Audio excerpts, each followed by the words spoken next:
સુરતના ઉત્તરાયણ વિસ્તારમાં રહેણાંક મકાનમાં ચાલતા ગણનાપાત્ર જુગારનો પર્દાફાશ. ઉત્તરાયણ પોલીસે 7 મહિલાઓને 46,430ના મુદ્દામાલ સાથે ઝડપી પાડી. સુરત શહેરમાં પ્રોહિબિશન જુગારના બધી નેસ્તાનાબૂદ કરવા સુરત શહેર પોલીસ દ્વારા હાથ ધરાયેલી ખાસ ડ્રાઈવ હેઠળ ઉત્તરાયણ પોલીસે મોટી કાર્યવાહી કરી છે.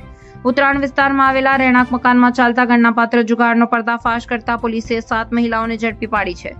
મળતી માહિતી મુજબ સુરત શહેર પોલીસ કમિશનર શ્રી અનુપમસિંહ ગહલોત, સંયુક્ત police commissioner Shri Mahendra Bagadiya sector 2, નાયબ police commissioner Shri Lakhdarsinh Zala zone 5 તેમજ મદદનીશ police commissioner Shri Parth Chovatiya ICL ડિવિઝનના માર્ગદર્શન હેઠળ શહેરમાં જુગારની પ્રવૃત્તિઓ વિરુદ્ધ વિશેષ અભિયાન ચલાવવામાં આવી રહ્યું છે, જે અંતર્ગત ઉત્તરાયણ પોલીસ સ્ટેશનના senior police inspector Shri HR Goswami તથા second police inspector Shri NJ પટેલના માર્ગદર્શન હેઠળ સર્વેલન્સ સ્ટાફ પેટ્રોલિંગમાં હતો ત્યારે બાતમી મળી હતી કે ઉત્તરાયણ ખાતે સેન્ટોસા હાઇટ્સ બિલ્ડિંગના બ્લોક નંબર B ના ફ્લેટ નંબર 202માં મહિલાઓ ભેગી થઈ ગંજીપાનાથી તીન પત્નીનો જુગાર રમી રહી છે.